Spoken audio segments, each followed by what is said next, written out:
Chapter number 5 management meaning, nature and importance.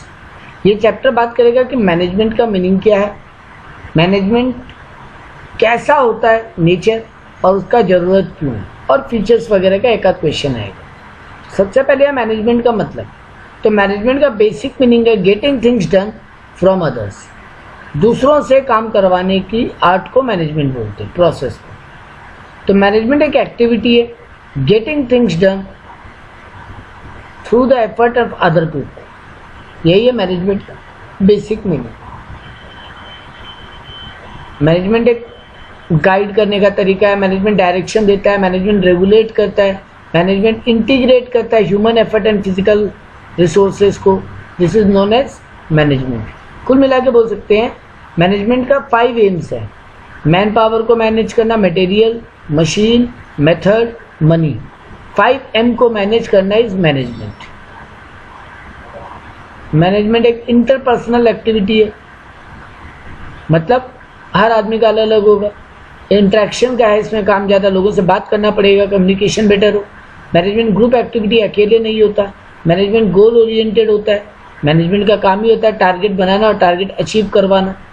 Management का काम है डिसीजन लेना ताकि नीचे वाले लोग काम कर सकें। तो मैनेजमेंट एक एक्टिविटी है। Management as a group, management अकेले नहीं होता, मैनेजमेंट एक टीम वर्क है। मैनेजमेंट में बोर्ड ऑफ डायरेक्टर आएंगे, चीफ एग्जीक्यूटिव आएंगे, हेड ऑफ डिपार्टमेंट्स आएंगे, ब्रांच मैनेजर, सुपरिटेंडेंट, सुपरवाइजर, ये सब लोग मिल के मैनेज करते हैं। मतलब एक ग्रुप होता है, एक टीम एफर्ट होता है। यहाँ पे मैनेजमेंट एक एक्टिविटी है, मैनेजमेंट एक ग्रुप है, मैनेजमेंट एक डिसिप्लिन है जहाँ एक प्रॉपर बॉडी ऑफ नॉलेज है, प्रॉपर पढ़ाई है, साइंटिफिक लॉजिक्स है, पर्सनल स्किल है। सबका अपना अपना तरीका होता है मैनेज करने का। मैनेजमेंट आर्ट भी है क्योंकि मैनेजमेंट में क्रिएटिविटी चाहिए, और मैनेजमेंट साइंस भी है क्योंकि मैनेजमेंट में एक लॉजिक, एक एनालिसिस भी चाहिए। मैनेजमेंट एक प्रोसेस है, क्या चीज़ का, what management do, planning, organising, staffing, directing, controlling. ये 5 काम करने के प्रोसेस को मैनेजमेंट बोलते हैं। तो ये हुआ मैनेजमेंट का मीनिंग। मैनेजमेंट कोऑर्डिनेट करता है 5 M's के बीच में। मैनेजमेंट का गोल अचीवमेंट के लिए मैनेजमेंट ये सब काम करता है। तो मैनेजमेंट का मीनिंग यही है। नेक्स्ट क्वेश्चन आएगा डेफिनेशन ऑफ मैनेजमेंट। तो आपके दो अलग अलग डेफिनेशन है, क्लासिकल और एक मॉडर्न। क्लासिकल डेफिनेशन वही है जो हमने कहा कि मैनेजमेंट मतलब दूसरों से काम करवाना, चीज़ों को मैनेज करना, प्लान, एग्जीक्यूट एंड कंट्रोल करना। पुराने ज़माने में मैनेजमेंट का यही मतलब था। आप फोरकास्ट करो, आप प्लानिंग करो, आप लोगों को ऑर्डर दो, कोऑर्डिनेट करवाओ, कंट्रोल करो। यही पुराने ज़माने में मैनेजमेंट हुआ करता था। बट आज का मॉडर्न कंसेप्ट है प्रोडक्टिविटी कंसेप्ट। मैनेजमेंट एक आर्ट हो गया आज की डेट में। हमको ये एग्जैक्टली पता होना होगा कि हम लोगों से क्या करवाना चाहते हैं, लोग कैसे सोचते हैं, लोग किस में बेस्ट हैं, कैसे सस्ते में काम होगा। ये सब भी आज की डेट में मैनेजमेंट का पार्ट है। तो मैनेजमेंट प्रोडक्टिविटी हो गया। मैनेजमेंट नियो क्लासिकल डेफिनेशन के हिसाब से ह्यूमन रिलेशन है। मैनेजमेंट का मतलब सिर्फ ये नहीं है काम करवाना। मैनेजमेंट का मतलब ये भी है कि लोगों को कैसे इन्वॉल्व करें, अच्छा वर्किंग एनवायरनमेंट कैसे क्रिएट करें, कैसे लोगों से गोल अचीव करवाएं, कैसे उनका ऑप्टिमाइजेशन ऑफ एफिशिएंसी करें, उनका बेटर यूटिलाइजेशन करें। आज की डेट में ये भी है मैनेजमेंट का पार्ट। तो यही है modern definition of management.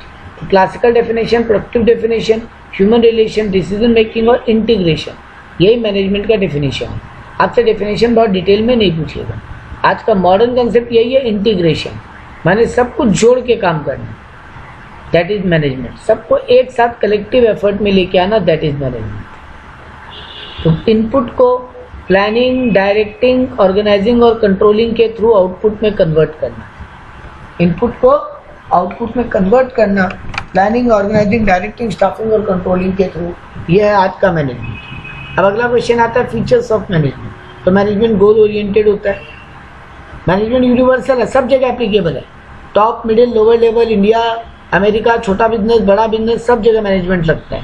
Management group activity है, कभी अकेले नहीं हो सकता। Management is a system of authority. Management माने पावर, दूसरों को ऑर्डर देने का पावर, दूसरों से काम करवाने का पावर। मैनेजमेंट एक सोशल प्रोसेस है, सबको मिला के काम करना पड़ता है, सबका अपना एक रिजल्ट है, गोल है, टारगेट है, वो अचीव करने में हेल्प करना। मैनेजमेंट डायनेमिक है, पुराने ज़माने में जैसे मैनेजमेंट होता था वैसे नहीं होता, मतलब मैनेजमेंट का प्रोसेस बदलता रहता है। मैनेजमेंट एक आर्ट है, मैनेजमेंट साइंस है, ये आगे डिटेल में भी आएगा जब नेचर ऑफ मैनेजमेंट पढ़ेंगे। Management is a distinct entity, business के बाकी पार्ट से मैनेजमेंट एक अलग है। मैनेजमेंट एक टेक्निक है, बिजनेस के बाकी कामों की तरह नहीं होगा। मैनेजमेंट इनटेंजिबल है, दिखता नहीं है, ह्यूमन एफर्ट है, विजिबल नहीं है, फील किया जा सकता है। मैनेजमेंट इंटीग्रेटिंग फोर्स है, जो मॉडर्न डेफिनेशन भी बोलता है। मैनेजमेंट में हम सब चीज़ों को एक साथ लेके आने का काम करते हैं। मैनेजमेंट मल्टी डिसिप्लिनरी है, बहुत चीज़ों को एक साथ मैनेज करना पड़ता है। मैनेजमेंट क्रिएटिविटी है, क्योंकि अलग अलग सिचुएशन को अलग अलग वे में डील करना पड़ता है। आप सब समय एक ही टाइप का डिसीजन नहीं ले सकते, that is management is creativity. अब अगला क्वेश्चन आता है nature of management, very very important है। 3 बातें बोला जाए, मैनेजमेंट साइंस है, मैनेजमेंट आर्ट है, मैनेजमेंट प्रोफेशन है, और ये प्रूव किया गया मैनेजमेंट साइंस कैसे है। तो देखो, सबसे पहले बोला गया साइंस में सिस्टमेटिक बॉडी ऑफ नॉलेज है, प्रॉपर पढ़ाई करनी पड़ती है। आजकल मैनेजमेंट का भी प्रॉपर पढ़ाई होता है। साइंस में चीज़ों को ऑब्जर्व किया जाता है, एक्सपेरिमेंट किया जाता है। मैनेजमेंट में भी आप कोई प्रोसेस को ऑब्जर्व करते हो, नया नया टाइप का डिसीजन लेते हो, यानी एक्सपेरिमेंट करते हो। साइंस में भी कॉज एंड इफेक्ट रिलेशनशिप है, साइंस में भी कोई घटना क्यों हुई और उसका असर क्या होगा, और फिर उसका ट्रीटमेंट होता है। मान लो कोई आदमी बीमार पड़ा, क्यों बीमार पड़ा, उस हिसाब से उसका मेडिसिन और मेडिसिन का इम्पैक्ट क्या होगा।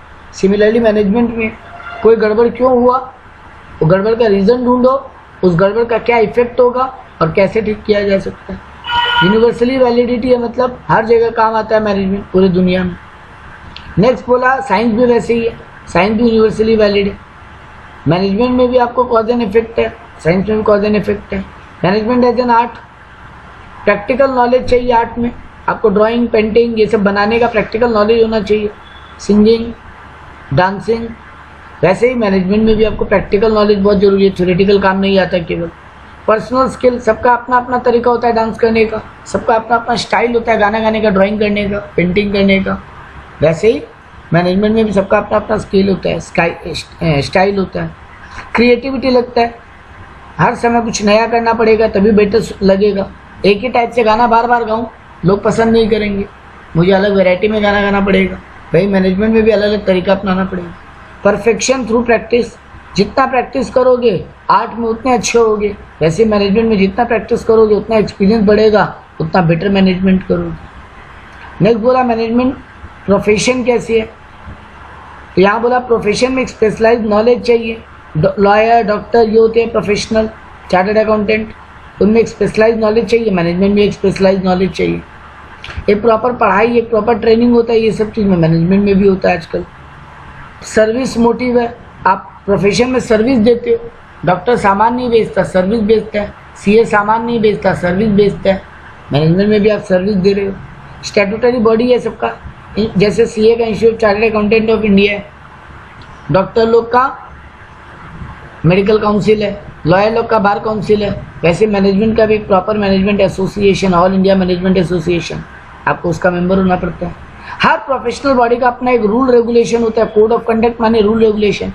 जैसे हमारे सीए में रूल है कि आप एडवर्टीजमेंट नहीं कर सकते, जैसे डॉक्टर में रूल है, ओथ लेते हैं कि आप दुश्मन को भी इलाज से ना नहीं बोलोगे, एनिमी को भी ना नहीं बोलोगे ट्रीटमेंट से। वैसे मैनेजमेंट का भी कुछ कोड ऑफ कंडक्ट होगा, तो आपको एग्जैक्टली फॉलो करना पड़ता है। तो इस तरीके से बोल सकते हैं मैनेजमेंट साइंस है, आर्ट है, सॉरी। अगला क्वेश्चन है मैनेजमेंट का मेन ऑब्जेक्टिव क्या है, मैनेजमेंट का मेन गोल, मेन टारगेट क्या है। प्रॉफिटेबिलिटी सबसे पहला गोल है। हम इस गोल को अगर 3 कैटेगरी में पढ़ें बहुत इजीली याद हो जाएगा। तुम्हारी ऑर्गेनाइजेशन के लिए तुम्हारा क्या गोल है, तुम्हारी सोसाइटी के लिए तुम्हारा क्या गोल है, सोशल गोल। एंड लास्ट तुम्हारे एम्प्लॉयज़ यानी पर्सोनल, उनके लिए तुम्हारे पास क्या टारगेट या क्या गोल, उनके लिए क्या करोगे। तो पहले ऑर्गेनाइजेशन का बोला तो प्रॉफिट बढ़ाएंगे, प्रॉस्पेरिटी एंड ग्रोथ लेके आएंगे, सर्वाइवल रखेंगे बिजनेस का। सोसाइटी के लिए बोले तो नया नया इनोवेटिव चेंजेस लाएंगे, नया नया प्रोडक्ट डेवलप करेंगे, लोगों का डेवलपमेंट करेंगे, सोसाइटी का। डिसिप्लिन है, एम्प्लॉयज़ में डिसिप्लिन रखेंगे, एम्प्लॉय का मोरल हाई रखेंगे, एम्प्लॉय का वेलफेयर करेंगे, सही डिसीजन लेंगे ताकि सोसाइटी को नुकसान नहीं हो, बेटर क्वालिटी। देखो मैं अगर इस तरीके से याद करूँ ना तो मेरे तरीके से याद करो, बुक के पॉइंट छोड़ सकते हो। तुम ऑर्गेनाइजेशन के लिए बोलोगे तुम्हारा 3 गोल है। Number 1 survival, number 2 profit, number 3 growth. Employees के लिए उनको बेटर वर्किंग एनवायरनमेंट दोगे, बेटर सैलरी एंड वेजेस दोगे, उनको डेवलपमेंट का मौका दोगे, पर्सनल डेवलपमेंट, स्किल डेवलपमेंट का, उनके परिवार का वेलफेयर करोगे, एम्प्लॉयज़ को रिटायरमेंट बेनिफिट दोगे, तो ये सब दोगे एम्प्लॉयज़ को। वैसे ही सोसाइटी को better product at a reasonable rate, good product at a reasonable rate, good quality, environment protection, employment generation, proper payment of tax, कोई अनफेयर काम नहीं करना, अनफेयर ट्रेड प्रैक्टिस जैसे black marketing, hoarding, mail nutrition, ये सब नहीं करना, false advertisement नहीं देना, जब भी सोसाइटी में कोई प्रॉब्लम है तो सोसाइटी का वेलफेयर करना, देश का तरक्की करना, यही सब तुम्हारा गोल होगा। इंपॉर्टेंस ऑफ मैनेजमेंट, मैनेजमेंट इतना क्यों जरूरी है, ये थोड़ा ज्ञानबाजी का आंसर है। मैनेजमेंट इसलिए जरूरी है क्योंकि ग्रुप एक्टिविटी से ही अचीवमेंट हो सकता है। मैनेजमेंट प्रॉपर होगा तभी रिसोर्स को बेटर यूटिलाइज कर पाओगे, प्रॉपर मैनेजमेंट होगा तभी कॉस्ट कम लगेगा, मिनिमम कॉस्ट में काम हो पाएगा, प्रॉपर मैनेजमेंट होगा तभी सोसाइटी का वेलफेयर होगा, बिजनेस का सर्वाइवल और ग्रोथ होगा, प्रॉपर मैनेजमेंट होगा तभी लोगों का स्टैंडर्ड ऑफ लिविंग बेटर होगा, प्रॉपर मैनेजमेंट होगा तभी बेटर एम्प्लॉयमेंट जनरेशन होगा और नेशन का भी डेवलपमेंट होगा। ये टाइम पास आंसर था। अब आता है main answer again, level of management. 3 level है, टॉप, मिडिल और लोअर भी बोलते हैं। उसका दूसरा नाम है सुपरवाइजरी ऑपरेशनल लेवल, सुपरवाइजरी, और इसका एक और नाम ऑपरेशनल लेवल भी है। तो सबसे पहले टॉप मैनेजमेंट, उनमें कौन कौन आएगा, MD, general manager, company secretary.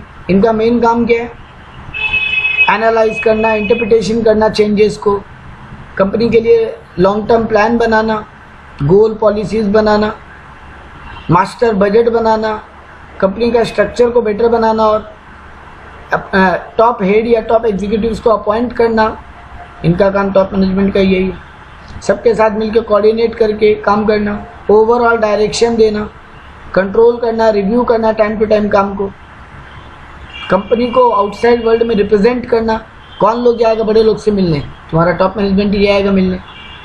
Middle manager में कौन कौन आएंगे, डिपार्टमेंट का मैनेजर, अलग अलग सेक्शन का मैनेजर। डिपार्टमेंट मैनेजर माने marketing manager, sales manager, production manager, HR manager, finance manager, अलग अलग ब्रांच का मैनेजर, ये सब आ गए। सेंट्रल सुपरिटेंडेंट, खाली सुपरिटेंडेंट बोलेगा तो लोअर लेवल, सेंट्रल सुपरिटेंडेंट बोलेगा तो मिडिल लेवल। ये लोग आ गए। इनका काम क्या है, जो टॉप मैनेजमेंट प्लान पॉलिसी बनाए उसको इंटरप्रिटेट करके उसको इम्प्लीमेंटेशन करने के लिए आगे बढ़ाना, लोगों पे नज़र रखना, कंट्रोल करना, अलग अलग टीम को एक साथ मिला के काम करवाना, लोगों को मोटिवेट करना, उनका सुपरवाइजरी लेवल पे लोगों को डेवलप करना ताकि सुपरविज़न बेटर हो। ये इनका काम है। लास्ट आया लोअर लेवल। लोअर लेवल में कौन आएगा, फैक्ट्री का सुपरिटेंडेंट, सेल्स ऑफिसर, स्टाफ का, लेबर लोग का सुपरिटेंडेंट, फॉरमैन, ये सब आ गए लोअर लेवल में। तो देखो supervisor, foreman, sales officer, account officer, purchase officer, ये सब आ गए मिडिल लोअर लेवल में। इनका काम क्या है, जो टॉप लोग जो प्लान बनाए हैं उसको इम्प्लीमेंट करना, वर्कर लोगों में काम बांटना, वर्कर लोगों को ऑर्डर और इंस्ट्रक्शन देना, सुपरवाइज करना, वर्कर लोगों को नज़र रखना, उनको मटेरियल टूल वगैरह प्रोवाइड करना, उनको काम में हेल्प करना जहाँ वो लोग अटके हुए प्रॉब्लम फेस करें तो उनमें डिसिप्लिन मेंटेन रखना, उनका कोई प्रॉब्लम है तो टॉप मैनेजमेंट तक पहुँचाना, टॉप मैनेजमेंट को इन्फॉर्मेशन दे तो उन तक पहुँचाना। स्कोप आपके सिलेबस में नहीं है।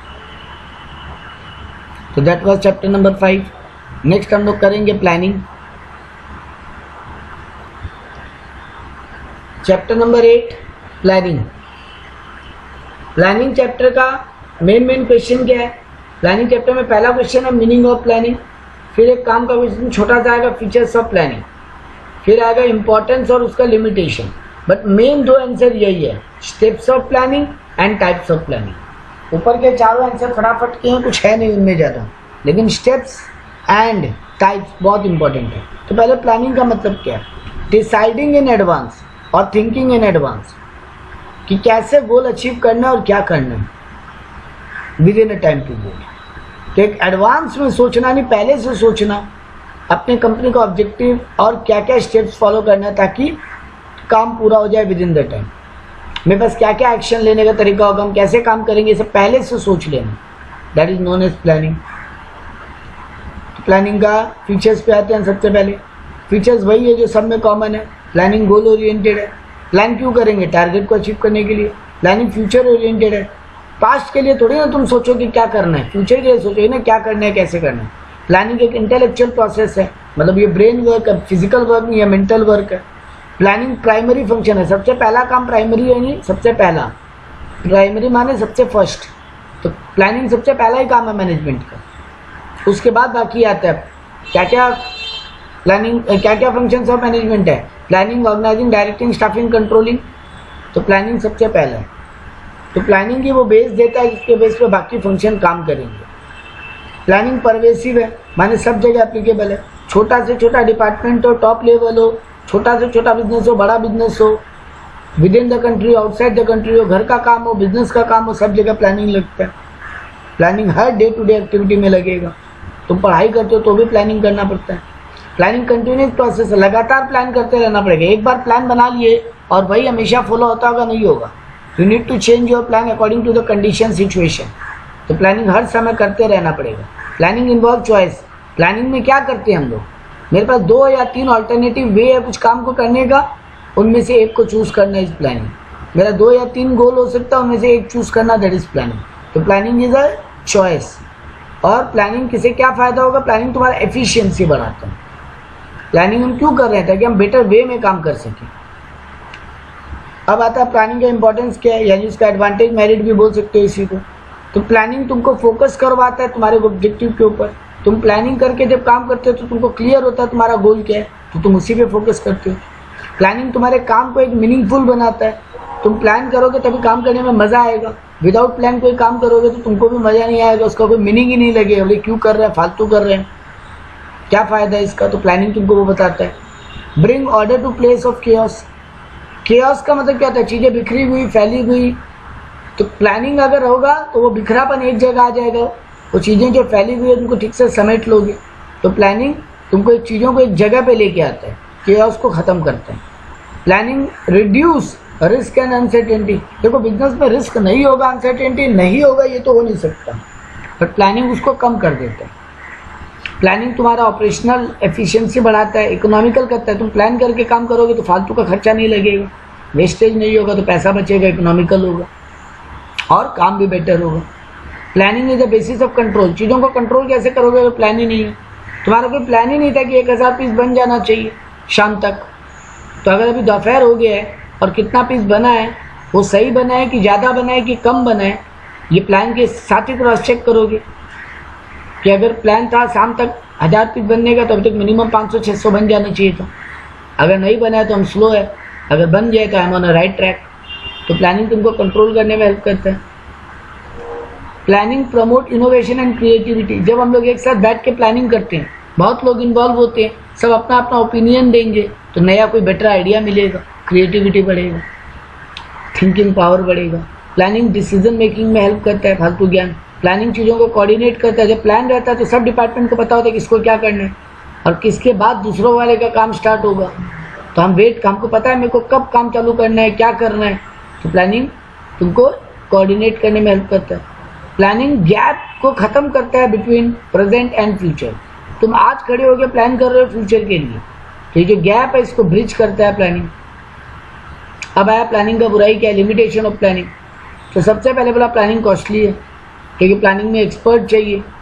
प्लानिंग के लिए बार बार मीटिंग करो, एक्सपर्ट्स को बुलाओ, फोरकास्ट करने के लिए सर्वे करो, सर्च करो, चीज़ों को एक्सपेरिमेंट करो, तो उसमें खर्चा लगता है। प्लानिंग टाइम कंज्यूमिंग है, एक दिन में डिसीजन और प्लान नहीं बनते, टाइम लगता है। Planning brings rigidity. बहुत लोगों का आदत होता है एक बार प्लान बन गया तो फिर बार बार चेंज करना उनको पसंद नहीं है, तो रिजिड हो जाते हैं, they don't want to change. जो प्लान है बस वही फॉलो करेंगे, भले ही सही है गलत है। Planning lack of accuracy. जरूरी थोड़ी ना तुम्हारा प्लान एक्यूरेट ही होगा। Planning false sense of security. लोगों को लगता है प्लान बन गया चलो अब सब ठीक है, सेफ है, तो ये एक टाइप का गलत सिक्योरिटी वाला फीलिंग आ रहा है। क्या पता प्लान गड़बड़ हो, सब बर्बाद हो जाए। Psychological barrier. बहुत लोगों को प्लान ज़्यादा रिजिड प्लान हो तो फॉलो करने का मन नहीं करता। तुम्हारा टॉप लोअर मैनेजमेंट को लगा क्या यार टॉप मैनेजमेंट कैसा प्लान बना दिया, तो बैरियर है बहुत लोगों के बीच में। एक्सटर्नल लिमिटेशन, तुम तो प्लान ठीक ही बनाए थे, टेक्नोलॉजी बदल गया दुनिया में, गवर्नमेंट टैक्सेस या रूल बदल दिया, तुम्हारा कॉम्पिटिटर नया कुछ ले आया, तो तुम्हारा प्लान फेल। तुम्हारी गलती से नहीं, बाहर के फैक्टर्स के कारण। और प्लानिंग एक ह्यूमन एलिमेंट है, ह्यूमन एलिमेंट में एरर होने का डर रहता है। तुम अपने चॉइस के हिसाब से प्लान करते हो, तुमको जो पसंद आ रहा है तुम वो प्लान करते हो, क्या पता तुम्हारा वो चीज़ गलत हो। तो ये सब प्लानिंग का लिमिटेशन है। अब आता है मेन 2 आंसर बचा, मैंने कहा था। एक आता है स्टेप्स ऑफ प्लानिंग। तो पहला स्टेप क्या होगा, ऑब्जेक्टिव या टारगेट सेट करना। जैसे एक सिंपल एग्जांपल लेता हूँ, 1 वीक के अंदर मुझे मिनिमम 3 लाख पीसेज रेडी करनी है, ये मेरा ऑब्जेक्टिव है। अब मैं एक प्लानिंग प्रेमिस यानी एजम्पशन लूँगा कि क्या क्या कैसे कैसे हो सकता है, कितना दिन में कितना कंप्लीट हो जाना चाहिए, क्या करने के लिए क्या क्या लग सकता है, क्या सही हो सकता है फ्यूचर में, तो एज्यूम करूँगा चीज़ों को। उसके बाद उस काम को करने का अलग अलग ऑल्टरनेटिव वेज क्या क्या अवेलेबल है उनका पता लगाऊंगा। उन सारे वेज का एडवांटेज डिसएडवांटेज को इवेलुएट करूँगा और फिर उनमें से एक चूज़ करूँगा। चूज़ करने के बाद उसका और डिटेल प्लानिंग बनाऊँगा और उसको इम्प्लीमेंट करूँगा, कोऑपरेट करूँगा और फॉलोअप करूँगा। फॉलोअप करना मतलब वापस चेक करना सब ठीक चल रहा है तो एज पर प्लान। तो सबसे पहले ऑब्जेक्टिव सेट करना। ऑब्जेक्टिव सेट करना माने तुम्हारा एक गोल सेट करना, कितना वेस्टेज कम करने का है, सेल बढ़ाने का है, वॉल्यूम बढ़ाने का है, आउटपुट बढ़ाने का है। तुम्हारा कुछ भी एक गोल हो सकता है अलग अलग डिपार्टमेंट वाइज। गोल एक होगा overall company wise. Developing the planning premises का मतलब यही होता है involving the assumption about the future. क्या प्रॉब्लम्स आ सकती है, क्या क्या चीज़ें फ्यूचर में बदल सकती है, वो अभी से बैठ के एज्यूम करना। प्लानिंग प्रेमिसेस में भी the following kinds, tangible intangible चीज़ों को सोचना कि कितना यूनिट ऑफ प्रोडक्शन हो सकता है, मार्केट में कितना सेल हो सकता है, इंटरनल एक्सटर्नल क्या क्या चेंजेस आ सकते हैं, क्या क्या चीज़ मेरे कंट्रोल में रहेगी, क्या क्या चीज़ बियॉन्ड कंट्रोल होगी तो उनमें क्या करना है, ये सब चीज़ें एज्यूम करनी पड़ती है। अब identifying the alternative courses of action, एक काम को करने का बहुत सारा तरीका हो सकता है, वो सारे तरीके क्या क्या हो सकते हैं उनका लिस्ट बनाना।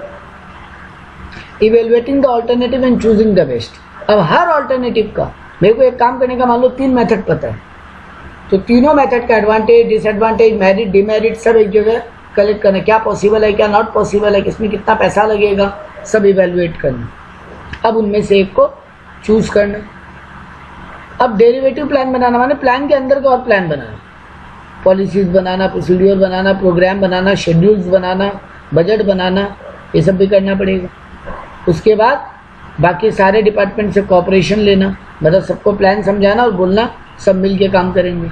एंड लास्ट जब इम्प्लीमेंट कर दें उसके बाद फॉलो अप करते रहना कि we are going as per plan और नॉट। अब आता है last topic, types of plan. Plan कितने टाइप का, तो देखो यहाँ पे 8 टाइप का बताया है, objective, strategy, policy, procedure, rule, programme, method, budget. ये है 8 टाइप के प्लान। ये 8 टाइप का प्लान में एक एक करके बात करते हैं। सबसे पहले आता है ऑब्जेक्टिव। तो ऑब्जेक्टिव का मतलब क्या होता है, तुम्हारा गोल या टारगेट क्या है वो प्लानिंग करना। तुम ज़्यादा सेल बढ़ाना चाहते हो कि ज़्यादा प्रॉफिट कि ज़्यादा सोशल वेलफेयर, तुम्हारा ऑब्जेक्टिव क्या है बिजनेस का। तो ये एक लॉन्ग टर्म गोल है। लॉन्ग टर्म गोल्स का बात हो रहा है यहाँ पे, मतलब ये भी एक टाइप का प्लानिंग ही है। अगले 5 साल में क्या करना है, उसके 3 साल में क्या गोल अचीव करना है। इसके बाद बनती है स्ट्रैटेजी। स्ट्रैटेजी का मतलब होता है कॉम्प्रिहेंसिव प्लान या ओवरऑल प्लान, या जिसको एक और नाम भी बोलते हैं ब्लूप्रिंट।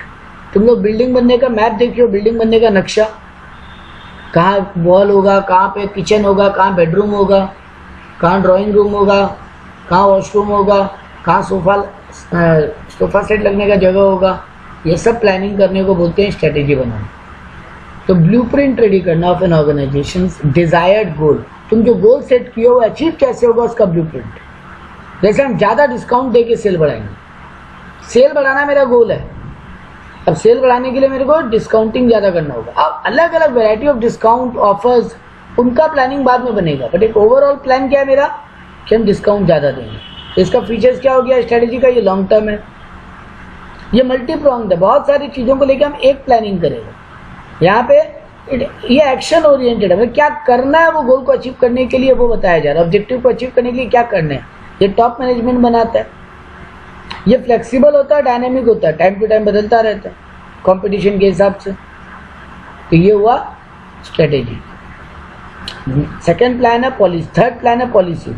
पॉलिसी का मतलब होता है general statement, guides the decision making. Decision कैसे लिया जाएगा उसका एक गाइडेंस को बोलते हैं पॉलिसी बनाना। जब कोई प्रॉब्लम में फंसेंगे तो how to solve that problem, that is known as my policy. जैसे एग्जांपल देते हैं, बहुत सारी कंपनी का पॉलिसी कि वुमेन एम्पावरमेंट पे जोर देगा, ज़्यादा वुमेन्स को जॉब पे रखेगा, ये उसका पॉलिसी है। मैकडॉनल्ड्स का पॉलिसी है कि वो खुद का दुकान नहीं खोलेगा, फ्रेंचाइज ज़्यादा देगा, ये मैकडॉनल्ड्स का पॉलिसी है। वुमेन्स को या बैकवर्ड एरिया को ज़्यादा जॉब अपॉर्चुनिटी देगा। बैकवर्ड एरिया में फैक्ट्री खोलना अच्छा बात है, क्योंकि तो उससे बैकवर्ड एरिया का, ये पॉलिसीज़ है।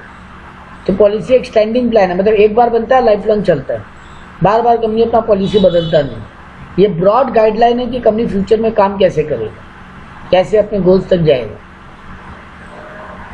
तो policies are made to principles underline the activities of an organisation. तुम्हारा ऑर्गेनाइजेशन का प्रिंसिपल के हिसाब से तुम्हारा पॉलिसी बनता है। तुम्हारा मैनेजमेंट कैसे सोचता है उसके हिसाब से तुम्हारा पॉलिसीज बनता है। ये ब्रॉड गाइडलाइन है, तो बाकी सारे काम इसके अराउंड ही होते हैं। पॉलिसीज और स्ट्रेटेजीज में क्या डिफरेंस बिटवीन है? तो पॉलिसी गाइड तो थिंकिंग, पॉलिसी सोचने का एक गाइड है, जबकि ये डायरेक्शन है फॉर द एक्शन, कैसे काम होगा उसको लेकर। Strategy guideline for making decision, guideline containing, ये बोला डिसीजन लेना। ये प्रॉब्लम्स में कैसे हम लोग डील करेंगे उनके बारे में बात करते हैं, और ये बताता है कि प्रॉब्लम्स फिर alternative can not be analysed. जिन उन प्रॉब्लम्स का बात करता है जहाँ ऑल्टरनेटिव नहीं है। Implementation of policy can be delegated, policy को हम किसी और को भी बनाने के लिए दे सकते हैं। स्ट्रेटेजी टॉप मैनेजमेंट खुद बनाता है। ये स्टैंडिंग प्लान है, लॉन्ग लास्टिंग है, ये नॉन रिपीटेटिव है लेकिन चेंज होता रहता है, पॉलिसी की तरह नहीं है जो बदलेगा ही नहीं। टाइप्स ऑफ प्लान तुम्हारे syllabus, types of policy syllabus में नहीं है। नेक्स्ट बोला difference between objective and policy. तो ये ऑब्जेक्टिव का मतलब क्या है? तुम्हारा गोल जो तुम अचीव करना चाहते हो, बट पॉलिसी वो उस गोल को अकम्प्लिश करने का तरीका क्या होगा। ये बोलता है what is to be done, ये बोलता है how the work is to be done. ये एंड पॉइंट ऑफ प्लानिंग है, जबकि ये प्लानिंग का मिडिल पॉइंट है। टॉप मैनेजमेंट बनाता है ऑब्जेक्टिव, स्ट्रेटेजीज पॉलिसीज वगैरह मिडिल और लोअर लेवल पे बनता है। पॉलिसीज सॉल्व,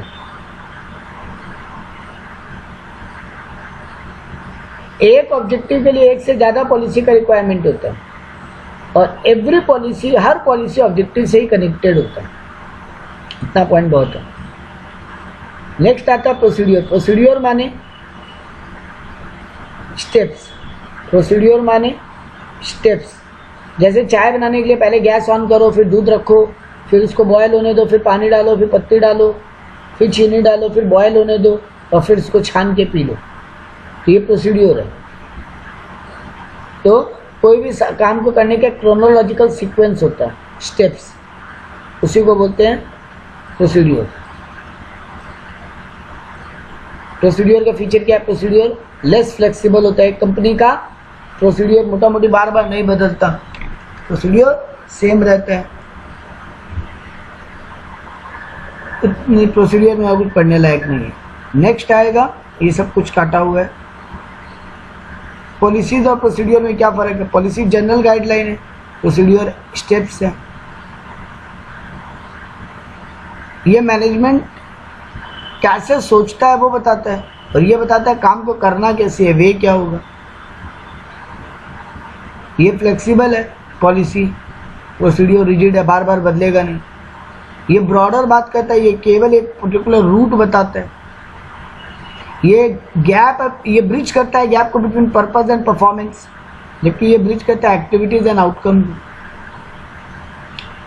पॉलिसी स्ट्रेटजी का पार्ट होता है, बट प्रोसीड्योर ऑपरेशन का पार्ट होता है। पॉलिसी टॉप मैनेजमेंट बनाती है, प्रोसीड्योर मिडिल और लोअर लेवल सेट करते हैं। नेक्स्ट है मेथड। मेथड मतलब एक काम को करने का अलग अलग वे, अलग अलग वे। तो मेथड मतलब standardize way of accomplishing the repetitive and routine job.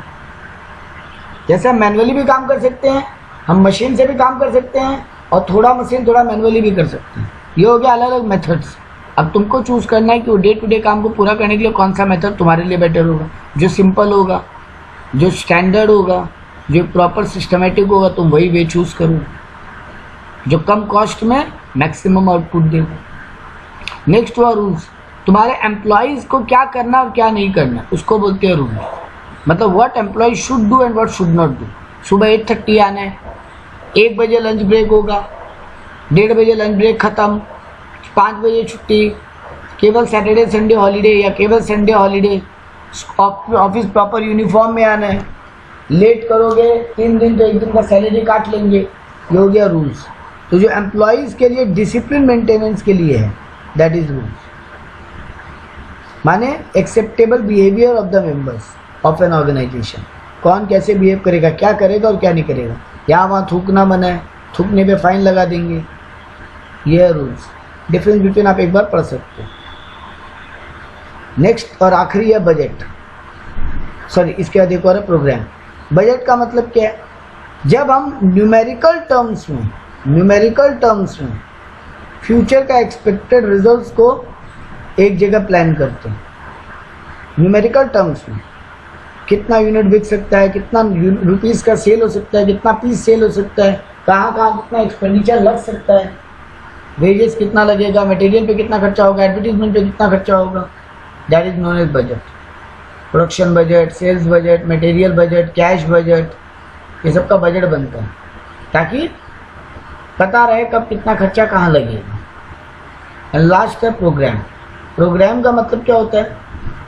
एक पर्टिकुलर प्रोजेक्ट को पूरा करने को प्रोग्राम बोलते हैं। तुम्हारे स्कूल में एनुअल फंक्शन है, तो एनुअल फंक्शन का क्या ऑब्जेक्टिव होगा, एनुअल फंक्शन का क्या पॉलिसी होगा, एनुअल फंक्शन का क्या मेथड होगा, क्या वेज होगा, एनुअल फंक्शन के लिए क्या रूल होगा। सिमिलरली तुम्हारे स्कूल में जब स्पोर्ट्स है तो उसके लिए ये सब चीज़ें कैसी होंगी। एक मान लो मैं रियल एस्टेट बिल्डर हूँ, तो एक बिल्डिंग बना रहा हूँ, उसका एक अलग प्रोजेक्ट है, तो उसके लिए सब चीज़ें अलग होगी। वैसे ही दूसरी बिल्डिंग के लिए अलग होगा। तो प्रोग्राम माने एक पर्टिकुलर प्रोजेक्ट के बारे में जब मैं गोल सेट करता हूँ, पॉलिसी बनाता हूँ, टास्क असाइन करता हूँ, ये सब चीज़ को बोलते हैं प्रोग्राम। तो resources to be used for a time period to complete a particular task. तो टास्क को कंप्लीट करने को एक प्रोग्राम बोला गया। प्रोग्राम का फीचर्स क्या है? ये सिंगल यूज है, एक प्रोजेक्ट के लिए एक बार, अगले प्रोजेक्ट में फिर दोबारा चेंज। ये ऑब्जेक्टिव के अकॉर्डिंगली होगा, तुम्हारी पॉलिसीज के अकॉर्डिंगली बनेगा। टाइम टू टाइम इसमें थोड़ा बहुत चेंजेस आएगा। कैसे टाइम टू टाइम क्या काम करने, पर्टिकुलर प्रोजेक्ट को पूरा करने के लिए। ये स्मूथ और एफिशिएंट काम के लिए बनाया गया कि काम स्मूथली हो जाए। तो that is known as programme. तो ये था ये पूरा चैप्टर।